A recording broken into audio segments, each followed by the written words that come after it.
دا کم ابشار چې تاسو ته ښکاري دا ابشار کم ځای کې دی څومره لار ده پوره ډیټیل په دې ویډیو کې واورئ او ویډیو تر اخره پورې وګورئ دا چکر زموږ سره په یو ځای باندې انجوای کړئ.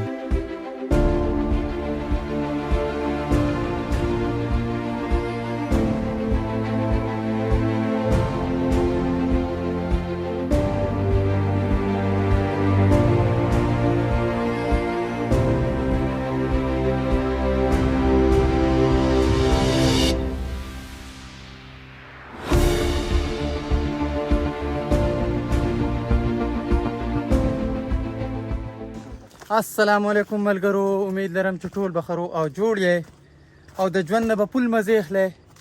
نن راغلی یو شنی کنډو ته چې دا ځای امبیله کې موجود دی. دا تاسو زما نه شاته کتی شئ هغه چې کوم دی دغه د بونیر او د رستم بارډر دی.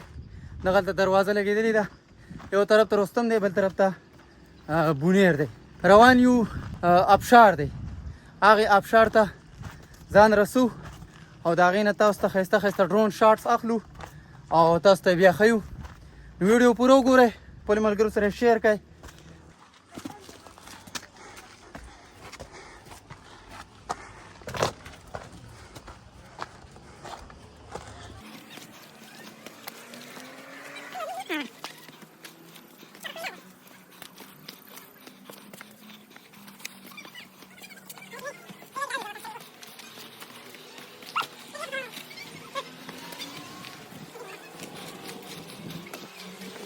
دغه چې دی دا مخامخ تاسو ته به ښکاري دا کتلګټ دی.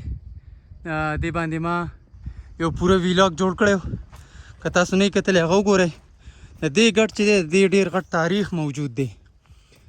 دې کې دا د انګریزانو یو مورچه وه په 1800 صدۍ کې دا جنګ شوی د مسلمانانو او د انګریزانو په منځ کې.